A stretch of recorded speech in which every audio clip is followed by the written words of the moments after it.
OBI report running slow or lagging during interactions, it might be due to overloaded visual or insufficient design. In this video, let's explore how to optimize your visuals and report in Power BI for better speed and performance. Let's begin with the big issue that affects speed. First one is reduce the number of visuals on each page.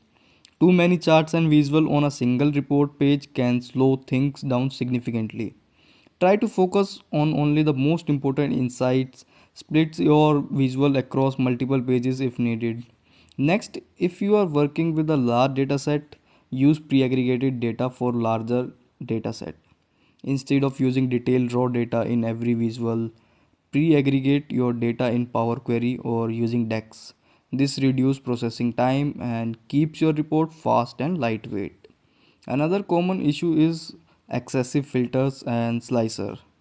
While slicers are powerful, too many of them, especially across pages, can slow down report responsiveness. Use fewer slicers or consider using drop down filter instead of list format. Now let's talk about a subtle but impactful factor. Optimize conditional formatting. Color rules and data bars look great, but overusing them can create rendering issues.